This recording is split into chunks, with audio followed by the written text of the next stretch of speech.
Guinée, la société civile veut une place au sein de futurs gouvernements de transition. Le pays attend toujours la nomination d'une ou d'un premier ministre de son gouvernement ainsi que l'installation du Conseil national de transition. Cette chambre qui fera office de parlement durant cette période transitoire devrait être composée de 81 membres représentant toutes les couches politiques et sociales de la Guinée, mais avec un nombre limité de sièges et un quota de 30% de femmes dans chaque groupe. La distribution des places fait l'objet de désaccords, notamment au sein des organisations de jeunesse.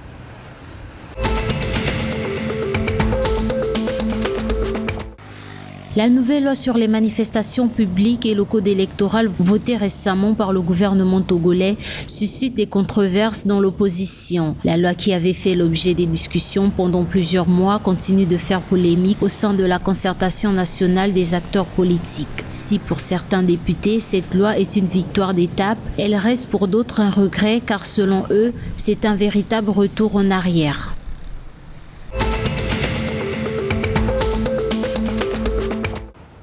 Plus de droits d'importation pour les Nigérians et les compagnies maritimes nigérianes. Souhaitant acquérir des navires d'autres pays. Un haut responsable de l'agence nigériane de l'administration et de la sécurité maritime a donné l'information. À en croire les autorités, cette nouvelle loi vise à stimuler l'industrie maritime dans le pays. Pour les observateurs locaux, la nouvelle incitation est importante pour la croissance du secteur maritime nigérian et augmentera la part du Nigeria dans le commerce maritime en Afrique de l'Ouest.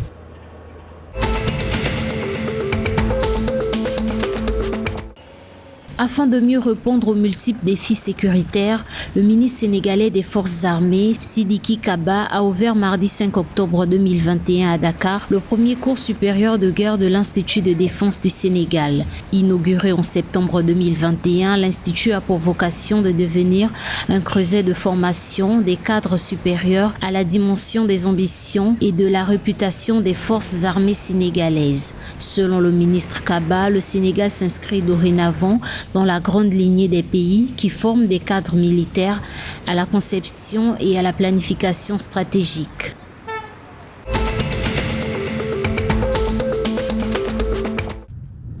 Le Ghana a été choisi pour abriter la première édition des Jeux paralympiques africains en 2023. L'annonce a été faite par le président du Comité national paralympique du Ghana, Samson Dine. Le Ghana avait entamé les préparatifs pour ces Jeux auxquels une cinquantaine de pays africains devraient participer.